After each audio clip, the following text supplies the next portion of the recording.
अगर कोई एक मास लेवल पे प्रॉब्लम सॉल्व नहीं कर रही है तब तक अपन को आइडिया नहीं रहता कि हाँ ये सक्सेस रहेगी या नहीं रहेगी। दैट मीन्स फिंगर्स का काम खत्म। आप ब्रेन से सब कुछ कंट्रोल कर रहे हो। या तो आप एक बड़ी प्रॉब्लम छोटे स्मॉल ग्रुप ऑफ पीपल के लिए सॉल्व करो या एक छोटी problem large group of people के लिए सॉल्व करो। बड़े बड़े सेलिब्रिटीज को इंडोर्स करते हैं और ब्रांड नेम क्या है? चमार।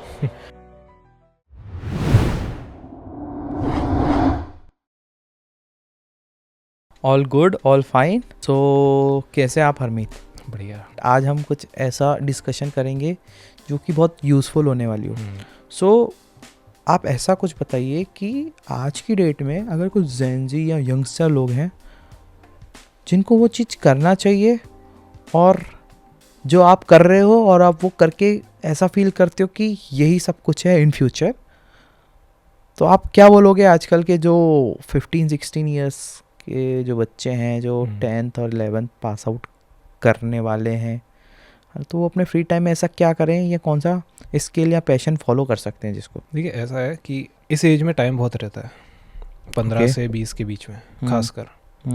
अगर उस टाइम पे इतनी अवेयरनेस बच्चा दिलाए अपने आप में ला सके कि अभी उसको डिफरेंट चीज़ें ट्राई करनी चाहिए, एक ही पे फोकस नहीं रहना चाहिए। ओके। क्योंकि अभी जो इन्फॉर्मेशन वॉर है वो टॉप पर है। किसके पास कौन सी इन्फॉर्मेशन है, कैसा क्या है, अग्री है ना। और आप किसी को भी पैसे देते हो तो उसकी इन्फॉर्मेशन के लिए देते हो। ओके। जैसे कि कैमरामैन है, उसको कैमरे के बारे में ज़्यादा नॉलेज आपको नहीं है तो आप उसको पैसे दोगे कि इसके पास कैमरे की इन्फॉर्मेशन है। इसी कोई बड़े स्केल पे ले, लॉयर्स हो गए, डॉक्टर्स हो गए, हर जगह अप्लाई होती है। ओके। तो अभी अगर 15 से 20 साल का जो बच्चा है वो as much information as he और शी कैन गैदर करने की कोशिश करे, पहला तो वो हेक्टिक तो होएगा ही, है ना।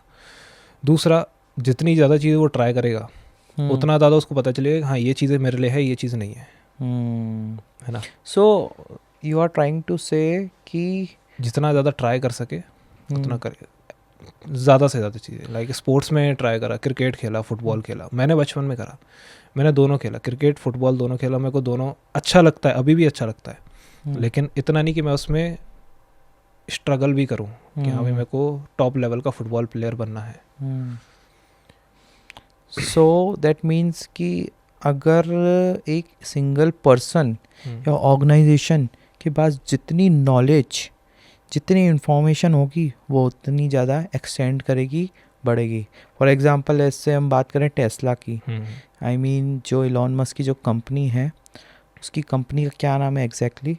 टेस्ला, स्पेसएक्स, जितने भी उसके नए नए प्रोजेक्ट्स हैं वो लोग कुछ एक्स्ट्राऑर्डिनरी करते हैं या ऐसे ऐसे इन्फॉर्मेशन लेके आते हैं जो किसी के पास है ही नहीं, जो किसी के रिकॉर्ड्स में ही नहीं है। ओके, तो तभी वो टॉप पे है।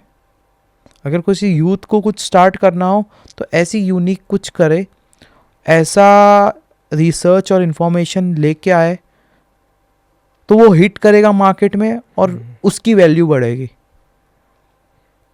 क्या बोलना चाहेंगे आप इसमें? एक वैसे तो पता नहीं रहता कि अपन जो चीज़ें लेकर आ रहे हैं अगर कोई एक मास लेवल पे प्रॉब्लम सॉल्व नहीं कर रही है तब तक अपन को आइडिया नहीं रहता कि हाँ ये सक्सेस रहेगी या नहीं रहेगी। जैसे कि अगर मैं फिल्म मेकिंग में जाऊँ, अभी स्टार्ट करूँ, नेक्स्ट 2 to 3 ईयर्स मेरे को सीखने और ट्रायल एंड एरर में लग जाएंगे ईजीली। ओके। अगर मैं उसका वॉल्यूम ज़्यादा कर दूँ तो 1 साल में मतलब मैं सब कर सकता हूँ। तो मैं कोशिश करूँगा कि मेरे किस तरीके के कैमराज होते हैं, कौन सा मेरे लिए परफेक्ट है, मेरे को किस तरीके की फिल्म्स रिकॉर्ड करनी है, कैसा क्या करना है। तो ये सब मेरे को धीरे धीरे सीखना पड़ेगा। उसमें 1 साल 2 साल 5 साल जितना भी लगे वो लग जाता है टाइम। तो टाइम देना ज़रूरी रहता है, पहली चीज़। दूसरा कि जो इन्फॉर्मेशन की आपने बात करी कि इलॉन मस्क के पास इतनी इन्फॉर्मेशन है, एक साथ उसके पास नहीं आई। वो इस फील्ड में कम से कम 20 साल से है। ओके। टेस्ला, स्पेसएक्स, इन सब में 20 साल से। तो वो एक बड़ी प्रॉब्लम सॉल्व कर रहा है, बहुत बड़ी। पहला स्पेसएक्स से कि रीयूजेबल रॉकेट्स, जिसमें रॉकेट्स के ऊपर होने वाला खर्चा बहुत डिक्रीज हो जाए, लो करके आया है, बहुत ज़्यादा डिक्रीज हो जाए। क्योंकि एक रॉकेट को लॉन्च करने में एटलीस्ट $10 मिलियन खर्च होते हैं, एटलीस्ट सिर्फ लॉन्च करने में। दूसरा, टेस्ला के साथ जो क्लाइमेट चेंज का इशू है बहुत मेजर अभी के टाइम पे, LA में जो फायर हुई, क्लाइमेट चेंज के कारण ही बहुत ज़्यादा टेम्परेचर इंक्रीज़ हो गया। बाकी उसके पीछे भी बहुत कंस्पिरेसीज हैं, बट उसमें नहीं जाएंगे अभी अपन। तो टेस्ला से वो प्रॉब्लम सॉल्व कर रहा है। एक और उसकी कंपनी न्यूरोलिंक, जो मेन प्रॉब्लम न्यूरोलिंक सॉल्व कर रही है कि कोई डिसेबल पर्सन है, वो अपने हाथ पैर नहीं चला सकता, तो उसके ब्रेन में एक चिप डालेंगे जो कि वायरलेसली उसके लैपटॉप से कनेक्ट होगी। तो अगर वो कुछ सोच रहा होगा, न्यूरॉन्स वो डिटेक्ट करेगी, तो वो जो एक्शन परफॉर्म करना चाहेगा वो लैपटॉप पे उसको शो करेगा। उसका एक दैट मीन्स फिंगर्स का काम खत्म, आप ब्रेन से सब कुछ कंट्रोल कर रहे हो। मैंने सोचा कि मुझे कोई मूवी देखनी है, तो मैंने सिर्फ सोचा, डायरेक्ट नेटफ्लिक्स ओपन होगा, डायरेक्ट वो मूवी ऑन होगी, डायरेक्ट स्टार्ट हो जाएगी। वो एक्शन आपको सोचना पड़ेगा। वही मैंने कुछ सोचा, आज मुझे ये वाली मूवी देखनी है, दैट्स ओके, चलो ठीक है। मूवी में कुछ ऐसा सीन आएगा, मुझे इन्फॉर्मेशन चाहिए होगी कि ये क्या होता है, तो फिर मैंने अपने आप एक नया टैब खुलेगा, वो क्रोम साइट पे जाएगा, रिसर्च पूरी आ जाएगी उस पर, वो मुझे पता पड़ जाएगा। फिर बैक टू मैं मूवी में सोचूंगा, वापस मूवी पे कंटिन्यू करता हूँ, वापस मूवी पॉज प्ले रिसर्च भी हो गई मेरी, सब कुछ हो गया। दैट्स ग्रेट चीज़ है। तो वही है कि उसने ओपन एआई जब स्टार्टिंग के फेज़ में था, तब इलॉन और सैम ऑल्टमैन दोनों साथ में ही काम करते थे। तो सैम ऑल्टमैन ने एक इंटरव्यू लिया था इलॉन का, तो उसमें इलॉन ने एक फार्मूला बताया था, मेरे को एग्जैक्ट फार्मूला याद नहीं है, बट उसने ये बोला था, या तो आप एक बड़ी प्रॉब्लम छोटे स्मॉल ग्रुप ऑफ पीपल के लिए सॉल्व करो, या एक छोटी problem large group of people के लिए सॉल्व करो, तो ये एक सक्सेस फार्मूला रहेगा आप कोई भी कंपनी स्टार्ट करना चाह रहे हो तो। जैसे कि हम अपनी कंट्री के रतन टाटा को ही ले लें, वो सबका सोचा उसने, तो उसके प्रोडक्ट्स ऐसे हैं कि वो एक कॉमन इंसान यूज़ कर सके। भले आप टाटा सॉल्ट लो, टाटा नैनो लो, ओके, क्रोमा लो, जूडियो लो, वेस्ट साइड लो, अफोर्डेबल रेट्स। अब प्रीमियम सेगमेंट में घुसा है स्टारबक्स, बट अब वो भी चल रहा है। तो वो ट्रस्ट बनाया ना टाटा ने भी। यस। एक बहुत बड़ी प्रॉब्लम जो सर रतन टाटा सॉल्व कर रहे थे नैनो के साथ, कि affordable cars for large group of people, middle class के लिए, जो कि कार्स अफोर्ड नहीं कर पाते। But the thing is that Indian consumer ने इसको चीपेस्ट कार समझा, राइट? अब उसका कॉन्सेप्ट ये था कि हाँ, ईगो पे ले लिया वो, या कि ये तो सस्ती गाड़ी है, और फिर सोसाइटी क्या सोचेगी। वही, अब यही कॉन्सेप्ट आज ही मैंने पढ़ा कि एक इंडियन मैन था, वो मुंबई में रहता था, है ना, वो लो कास्ट का था। लो कास्ट आप समझते हो, सब लोग जिसको चमार बोलते हैं, ठीक है। चमार एक ऐसी कैटेगरी होती है जो शू मेकिंग की उसमें रहती है, लो कास्ट में आती है, प्रोफेशन से जोड़ते हैं। अब आज की डेट में वही पर्सन अमेरिका में बैठा हुआ है, $1 मिलियन की कंपनी चला रहा है, जिसका ब्रांड नेम है चमार। अब चमार क्या करती है, जैसे डियोर के बैग्स है, आई मीन आज वो डियोर के कंपेटेबल में खड़ी हुई है, बैग्स मैन्युफैक्चर करती है, watches, shoes, luxury items, sofas, chairs, सब चीज़ में वो घुस गए हैं। इवन दो उसको सेलिब्रिटी इंडोर्स करते हैं, रिहाना हो गए, बड़े बड़े सेलिब्रिटीज़ को इंडोर्स करते हैं, और ब्रांड नेम क्या है, चमार। सो इंडिया में जो चीज़ टैबू है, वही ग्लोबल में बंदा ले जाके उसको वायरल कर रहा है। अब जब ये चीज़ इंडिया में आएगी, लोग क्या बोलेंगे, मैंने चमार का बैग उठाया है ना, मैंने चमार की वॉच पहनी है, तो लोग उसको ऐसा ट्रीट करेंगे कि ये रॉयल्टी की चीज़ है। आज मैंने रोलेक्स पहनी है, आज मैंने चमार पहना है। सो उसने जो इतना टैबू वर्ड को कितना प्यारे तरीके से इवॉल्व करके लेके आया, उन्होंने रिवर्स खेल लिया ना उसने। यस। सो यही एक माइंडसेट शिफ्ट होगा ना इंडियन कंज्यूमर में, करना पड़ेगा एक्चुअली, तभी कुछ चेंज आएगा। नहीं, मोस्टली पॉपुलेशन क्या सोचती है, इवन अपन भी ऐसे ही सोचते हैं कि अगर कोई चीज़ सस्ती है तो वो अच्छी नहीं है, दैट्स इट, और अगर वो महंगी है तो अच्छी है। ये अगर एक आप 250-300 का हैंडबैग लो एज कम्पेयर टू बलेंसिया का हैंडबैग, दोनों सिमिलर हैं, सिमिलर मटेरियल से बने हैं, सिमिलर डिज़ाइन है, लेकिन मोस्टली प्रेफर बैलेंसियागा करेंगे क्योंकि उसके पीछे एक ब्रांड नेम है, एंड सेकंड शो करने वाला। पेइंग कैपेसिटी ज़्यादा है लोगों के पास। दिखाते हैं वो है नहीं। ओके। स्टेटस स्टेटस मेंटेन करने के लिए। स्टेटस मेंटेन करने के लिए, क्योंकि Okay. मिडिल क्लास तो अब ख़त्म हो चुका है। काफ़ी टाइम से ये डिबेट चल रही थी कि मिडिल क्लास है, upper middle class, lower middle class, कुछ नहीं अब। अब या रिच है या पुअर है। ओके।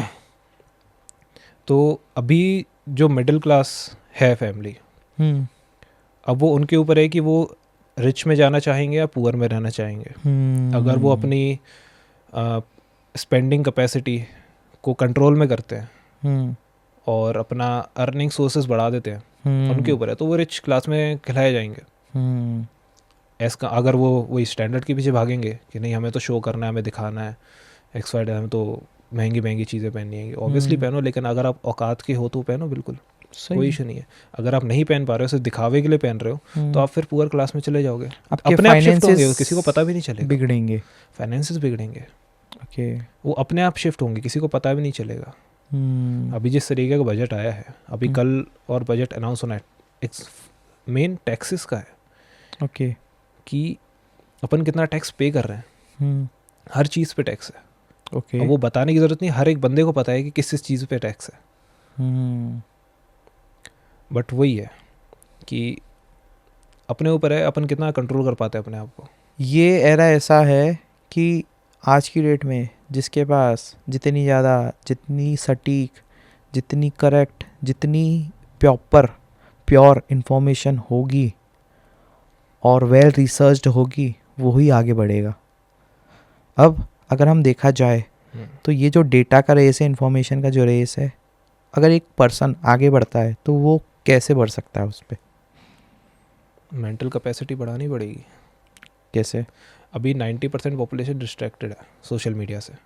ऑलराइट। हर बंदा स्क्रोलिंग पे लगा पड़ा है, अनफोकस्ड है, फोकस कहीं कर ही नहीं पाता है। ओके। तो यही है और कुछ नहीं है। अब किसी को लग रहा है कि यार सक्सेस होने का कुछ और फॉर्मूला होगा, ऐसा है वैसा, कुछ भी नहीं है, यही है। अगर आप फोकस्ड हो किसी भी चीज़ को लेके, मैंने 10 चीज़ें ट्राई करी। मैंने पेंटिंग से लेके, स्पोर्ट्स से लेके, अपना फिल्म मेकिंग से लेके, फोटोग्राफी से लेके या इंजीनियरिंग से लेके 10 चीज़ें मैंने ट्राई करी। मेरा फोटोग्राफी में ज़्यादा मन बैठ रहा है, मेरे को वो ज़्यादा पसंद आ रही है, वो मैं हर टाइम करना चाहता हूँ। तो मैं उसको लेके अगर फोकस्ड हूँ, 1 साल 2 साल 5 साल में कंटिन्यू उसी को ही करूँगा, तो अपने आप वेज निकलते जाएंगे और मैं फिर उसमें मास्टरी पा लूँगा। फिर मेरे को लोग हायर करेंगे या कुछ भी करेंगे, मैं अपनी एक ब्रांड वैल्यू बना लूँगा। इंस्टाग्राम पे बहुत सारे ऐसे क्रिएटर्स हैं जो चेहरा नहीं दिखाते, सिर्फ अपनी फ़ोटोज़ अपलोड करते हैं, जिनके 500, 600, 1 मिलियन तक फॉलोअर्स हैं। अब कुछ लोग बोलेंगे फेक फॉलोअर्स है, लेकिन उनकी रीच तो फेक नहीं है। ब्रांडीज जो उन पे आ रही हैंगी वो तो फेक नहीं है। बट वो भी अलग ओपिनियन रहता है, लेकिन वो कुछ तो कर रहे हैं, वो उनका घर चल रहा है, क्योंकि वो फोटोग्राफी को लेके फोकस्ड थे। लोग कंटेंट क्रिएशन को लेके फोकस्ड हैं काफ़ी लोग, मोस्टली लोग जो इंस्टाग्राम यूट्यूब पर है, तो वो कमा रहे हैं, वो लाखों 2-2 3-3 लाख कमा रहे हैं महीने का। मेन फोकस की बात है और कुछ भी नहीं है, कोई सक्सेस सीक्रेट मंत्रा नहीं है। इंस्टाग्राम फीड से सही कैसे करें? जो इंटरेस्ट है उसके बारे में सर्च करो, उसके टैग्स, उसकी पोस्ट लाइक करो। ओके। मोटिवेशन, जैसे कि आप मोटिवेशन वीडियोस देखते हो? मोटिवेशन वीडियोस मैं नहीं देखता हूँ, फालतू है मोटिवेशन वीडियोस। तो एग्जांपल ले रहा हूँ, हाँ। उसमें अगर मेरे को संदीप माहेश्वरी की वीडियोस देखनी है, मेरे को मेरी फीड में संदीप माहेश्वरी की वीडियोस चाहिए। ओके। जो अपना एक्सप्लोर पेज रहता है, तो उसमें पहले मैं सर्च करूँगा, उसके हैशटैग्स में जाऊँगा, उसके रिलेटेड जितने भी पोस्ट्स होंगी उन सबको लाइक करूँगा। ओके। एक तो ये काम हो गया। लाइक करने के बाद थोड़ी देर ये करा, फिर फीड रिफ्रेश करूँगा। ओके। फीड में जहाँ जहाँ संदीप माहेश्वरी की पोस्ट दिखेंगी उस पर टैप करूँगा। ओके। इस तरीके से एल्गोरिदम ट्रेन होता है कि हाँ, फीड में अगर मैं संदीप एल्गोरिदम के पर्सपेक्टिव बता रहा हूँ कि अगर मैं आपको मैं एल्गोरिदम हूँ और आप मेरे कंज्यूमर हो, है ना, तो अगर मैं आपको संदीप माहेश्वरी की वीडियो एक्सप्लोर पेज पे दे रहा हूँ तो आपको वो ज़्यादा पसंद आ रही है, तो मैं नेक्स्ट टाइम से क्या करूँगा, और दूंगा। सही बात है। और संदीप माहेश्वरी की पोस्ट आपको रिकमेंड करूँगा। तो ये रहता है। एल्गोरिदम तो पूरा मशीन है, तभी उसको इंस्टाग्राम ट्रेन बहुत करना पड़ता है, एडिक्टिव हो गया है। एडिक्टिव हो गया है। अगर इसलिए- आपको कॉमेडी भी रिकमेंड हो रही हैं, हम्म आप उस पर लाइक कर रहे हो, उसको ज़्यादा देर तक देख रहे हो, हम्म वो सब मैटर करता है कि आपने कितने देर तक देखा। आपने पिछली पोस्ट 3 सेकंड देखा, जो अभी वाली पोस्ट 4 सेकंड देखा, तो ये वाली ज़्यादा रिकमेंड होगी। That's great. ऐसे ट्रेन करना पड़ता है, तो 1 से 2 दिन लगता है सिर्फ हम्म अपना इंस्टाग्राम फीड ट्रेन करने को। ऐसा नहीं कि मैं कॉमेडी वीडियोस देखूंगा। हाँ, Okay. कॉमेडी वीडियो रिफ्रेशिंग रहती है, हम्म बट फिर मैं वो यूट्यूब पे इंडिया गॉट लेटेंट देख लूँ। अगर मेरे को 1 घंटे का देखना है तो 3 सेकंड की क्लिप से क्या होगा? सही बात है। दिमाग पे प्रेशर बनता है, वो प्रेशर अपने आप मेरे को फील होने लगा कि हाँ भाई दिक्कत दे रहा है मेरे को ये। इतना सेल्फ अवेयर अगर बंदा है तो कुछ भी कर सकता है। ओके और ऐसा नहीं कि कोई बन नहीं सकता, हर कोई बन सकता है। ओके बनना नहीं चाहता कोई, बनना नहीं चाह रहा, अपनी आदतों से मजबूर है वो। आदतों से मजबूर कोई नहीं होता हो जाता है। अनटिल अनलेस आपके हाथ पैर कटे हो, हम्म सिर्फ वही इंसान मजबूर है। हाथ पैर Mind- सलामत है, हाथ पैर सलामत है, भिखारी भी मजबूर नहीं है, हम्म उसकी चॉइस है। वो कहीं भी किसी भी दुकान पे काम कर सकता है और उसके दोनों हाथ पैर सलामत है। मजबूर से वही है जिसके हाथ पैर नहीं है, और कोई मजबूर नहीं है इस दुनिया में। ये कन्वर्सेशन बहुत सही हुई। हम्म। आई होप कि और ऐसी कन्वर्सेशन हमारे बीच होए। Will meet in next podcast.